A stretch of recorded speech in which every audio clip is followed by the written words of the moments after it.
सबसे पहले तो मैं गणतंत्रता दिवस के अवसर पर सभी प्रदेशवासियों को, देशवासियों को बहुत बहुत बधाई और शुभकामनाएं देता हूं। देश ने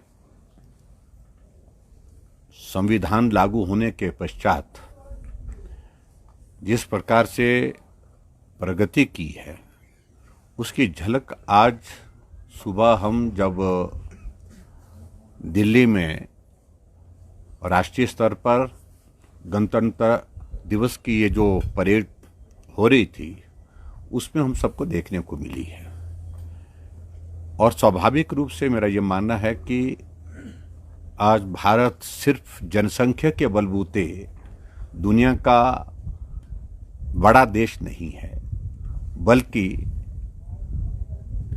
दुनिया के बीच में एक बड़ी शक्ति के रूप में आज भारत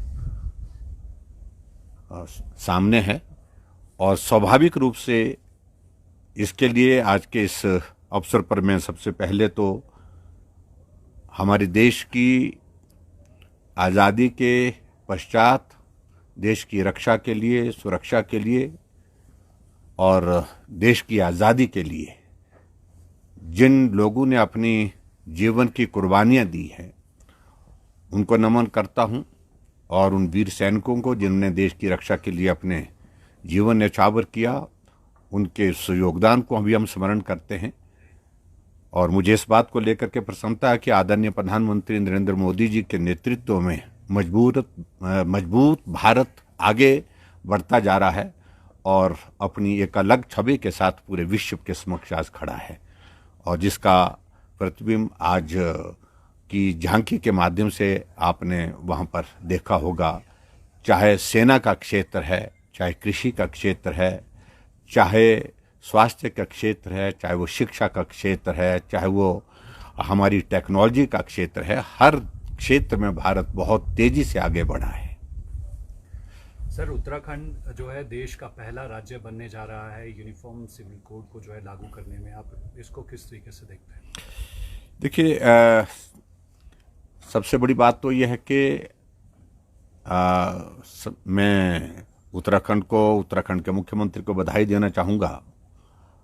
और यूसीसी लागू करने वाला वो पूरे देश का पहला राज्य होगा और कल 27 तारीख से वो लागू हो जाएगा।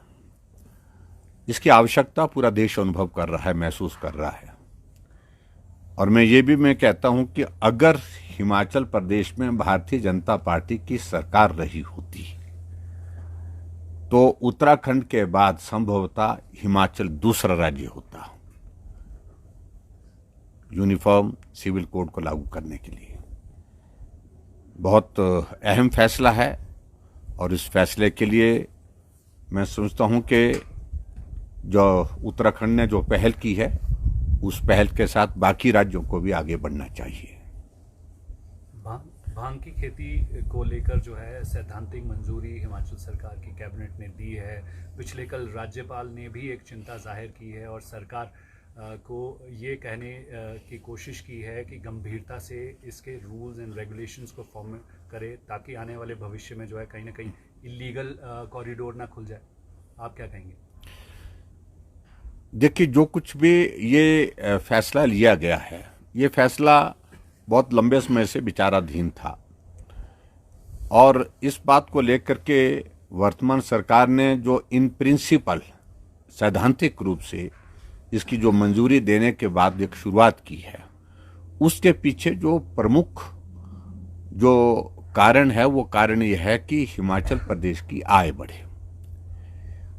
हिमाचल की आय बढ़े, हमारा रेवेन्यू के रिसोर्सेज और ज़्यादा बेहतर हों, ये हिमाचल की आवश्यकता भी है। लेकिन साथ साथ में दूसरी तरफ आय बढ़ने के साथ साथ में चिंता का विषय ये है कि आज हिमाचल प्रदेश में जिस प्रकार से नशे का प्रचलन बढ़ता दिख रहा है, पहले नशे की बातें हम शहर में सुनते थे और जो हमारी सीमाएं जो प्रदेश की जो पंजाब के साथ, हरियाणा के साथ लगी हुई थी, चंडीगढ़ के साथ लगी हुई थी, उन राज्यों के साथ वहाँ पर हम इस बात को सुनते थे, लेकिन आज सुदूर ग्रामीण क्षेत्रों में भी नशे का प्रचलन इस कदर जो है तेजी से बढ़ा है, जो चिंता का विषय है। तो इसलिए इस बात को देखने की आवश्यकता है। अभी तो इन प्रिंसिपल इसकी मंजूरी दी है, और उस मंजूरी के बाद जो है सारी चीज़ें अभी स्पष्ट आना बाकी हैं। मुझे जो बताया गया, शायद मैं एग्रीकल्चर यूनिवर्सिटी पालमपुर में और उसके बाद हॉर्टिकल्चर यूनिवर्सिटी नौनी में जो है उसकी कंट्रोल्ड एटमॉस्फेयर में जो है इसकी कल्टीवेशन की शुरुआत की जाएगी।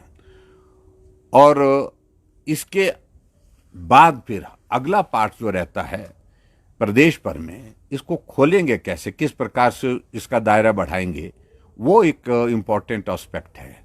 उसके लिए क्या प्लान है, उस प्लान में क्या इस बात को सुनिश्चित करेंगे कि जो हिमाचल प्रदेश जो नशे की चपेट में आता हुआ हमको बहुत तेज़ी से बर्बाद होता दिख रहा है, हमारी जनरेशन, हमारी पीढ़ियां तबाह होती दिख रही हैं, तो ऐसे में इसका क्या इम्पैक्ट पड़ने वाला है, उसके लिए इफेक्टिव आपके पास मेजर्स क्या हैं, प्लान्स क्या हैं, उन सारी चीज़ों को लेकर के अभी चर्चा हुई नहीं है।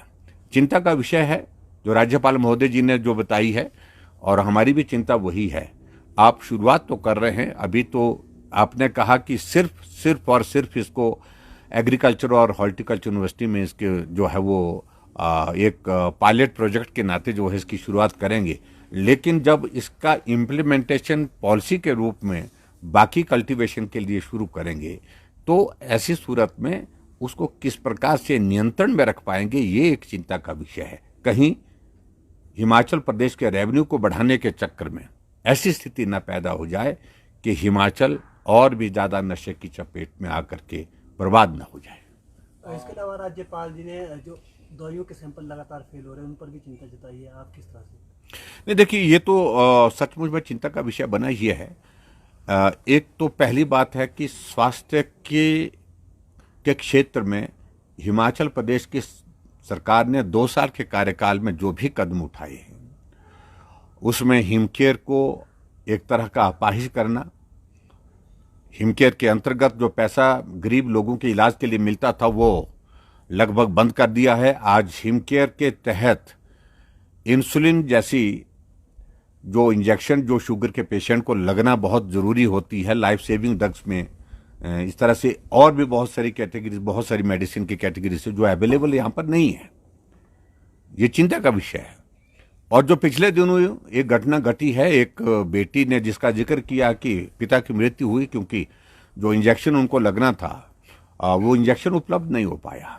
ये हकीकत है, ये सच्चाई है, वो सही मायने में स्वास्थ्य की वर्तमान स्थिति की पोल खोलती है। आपको हमारी योजना हिमकेयर पसंद नहीं है तो उसके बदले में ऑल्टरनेटिव कोई अरेंजमेंट करते हैं, कोई और योजना शुरू करते हैं। नाम पसंद नहीं है, योजना पसंद नहीं है, लेकिन हर चीज़ को बंद करना, ये इस तरह से बंद नहीं किया जा सकता है जिस प्रकार से आपने संस्थान बंद किए। और इस प्रकार से अगर हिमकेयर को बंद करने के सिलसिले में अगर आगे आप कदम नहीं उठाते हैं इसको रिस्टोर करने के लिए, तो चिंता का विषय है कि हजारों लोगों की, लाखों लोगों की जिंदगी जो है हिमाचल प्रदेश में खतरे में हो जाएगी। ये मुझे लगता है कि चिंता का विषय है। मुख्यमंत्री को राजनीति से ऊपर उठ करके भी सोचना चाहिए, और खास तौर से मुख्यमंत्री को इस बात को लेकर के संज्ञान लेना चाहिए कि मनुष्य के जीवन से महत्वपूर्ण और कोई चीज़ नहीं है, जिंदगी सबसे महत्वपूर्ण है। इसलिए जिंदगी बचाने के लिए, स्वास्थ्य की सुविधाओं के लिए जो हिमकेयर का एक योगदान है उसको कंटिन्यू करना चाहिए, ये मेरा उसमें आग्रह है। सर, इंजेक्शन की उपलब्धता के ऊपर स्वास्थ्य विभाग की तरफ से स्पष्टीकरण आया था कि इंजेक्शन उपलब्ध था, परिवार को बार बार संपर्क किया जा रहा था, वो आ नहीं रहे थे, और बेटी के बयानों के ऊपर भी सवाल खड़े हुए। नहीं, देखिए, मुझे लगता है कि वो बेटी मैंने देखा, मुझसे मिलने भी आई थी। वो बेटी बहुत छोटी उम्र होने के बावजूद भी परिपक्व है, मतलब ये मजबूत है। और जो बात वो कह रही थी, वो बात एक बेटी पिता के खोने के बाद जो भाव उसके थे उसका हमको सम्मान करना चाहिए। मुझे लगता है कि वर्तमान सरकार को इतनी भी संवेदना को समाप्त नहीं करना चाहिए कि वो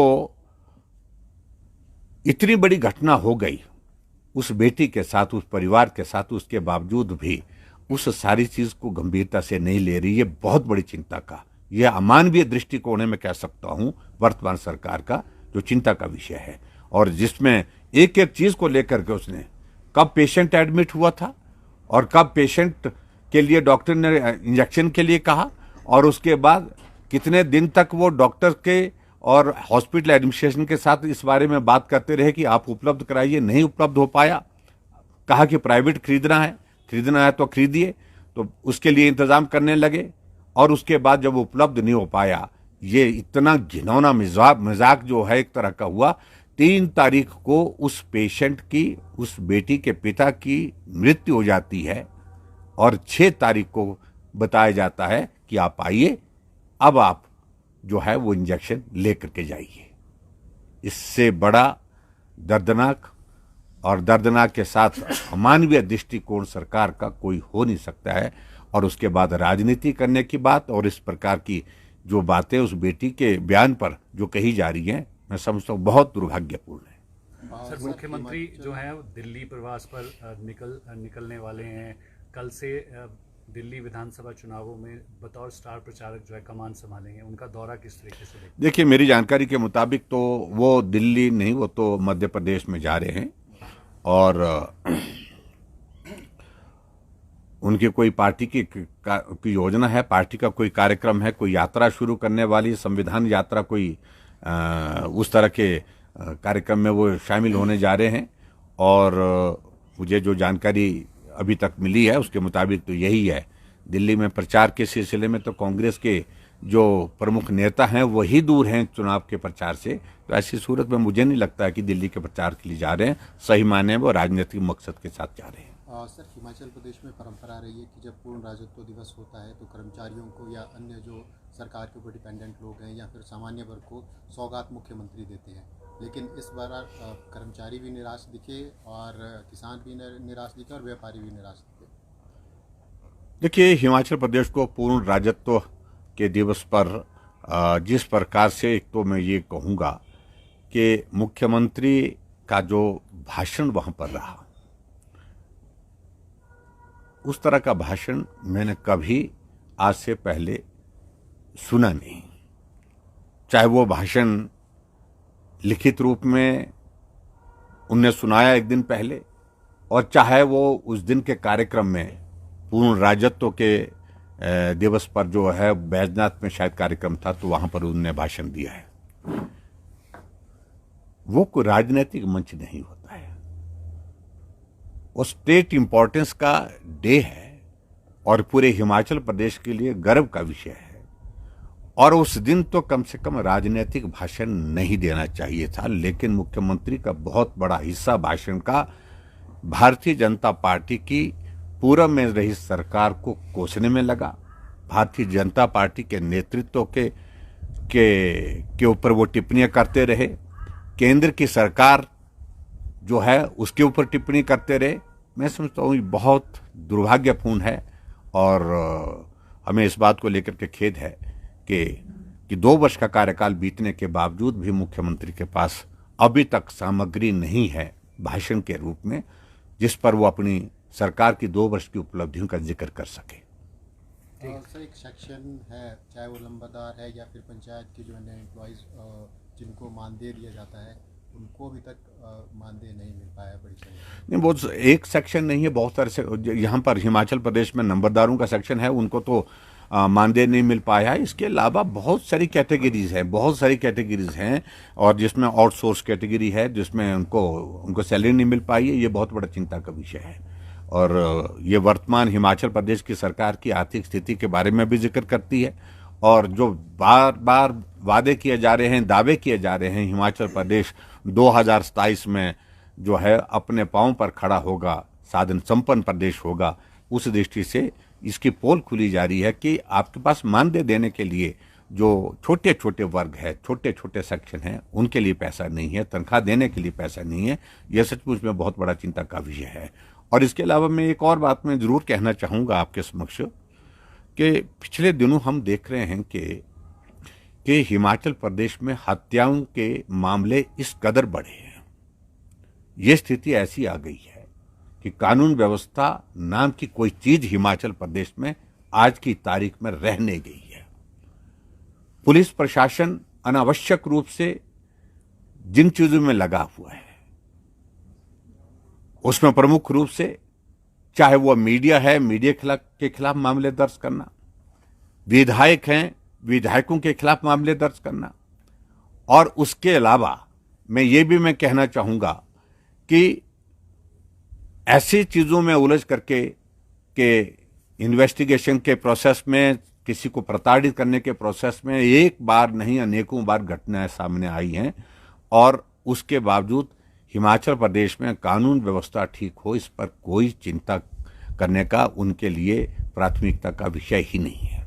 और ये स्थिति बन गई है हिमाचल प्रदेश में, इतनी हत्याएं हो रही हैं, इतनी हत्याएं हो रही हैं, इतने आदमी तो कोविड जैसी बीमारी के कारण भी इतने लोग जो है उस वक्त भी नहीं मरे जितने आजकल जो है हत्याओं की घटनाओं से आदमी की जिंदगी जा रही है।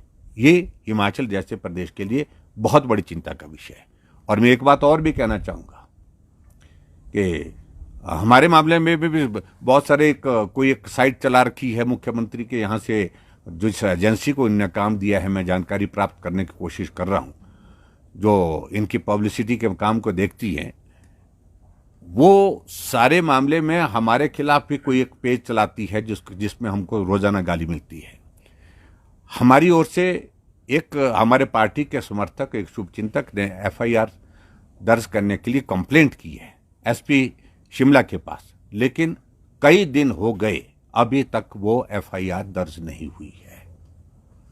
और मैं मुख्यमंत्री जी से इस बात के लिए जरूर कहना चाहूंगा कि अगर आपके ही मीडिया एजेंसी के माध्यम से वो प्रायोजित कार्यक्रम है तो मेहरबानी करके उसको बंद करें, उसको अवलोकन करें, उसको स्टडी करें। इतना झूठा प्रचार उसमें किया जा रहा है और बहुत घटिया स्तर का प्रचार उसमें हमारे खिलाफ व्यक्तिगत रूप से किया जा रहा है, पार्टी के खिलाफ किया जा रहा है, पार्टी के नेताओं के खिलाफ किया जा रहा है, पार्टी के राष्ट्रीय अध्यक्ष के खिलाफ किया जा रहा है। और उसके बाद जब एफआईआर दर्ज करने के लिए वो मामला बनता है, अभी तक एफआईआर दर्ज क्यों नहीं हुई, ये हम जानना चाहते हैं। क्या हिमाचल प्रदेश में शिमला के एसपी को यही आदेश है कि कोई भी पोस्ट अगर सोशल मीडिया में या दूसरे मीडिया में मुख्यमंत्री या सरकार के खिलाफ आती है, उस पर जरा व्यंग्य आता है, उस पर तुरंत एफआईआर करे, और विपक्ष के नेताओं के खिलाफ व्यक्तिगत रूप से कोई भी टिप्पणी करते रहें, उस पर कोई कार्रवाई नहीं करनी। क्या इस प्रकार के आदेश हैं? मुख्यमंत्री इस बात को लेकर के स्पष्ट करें।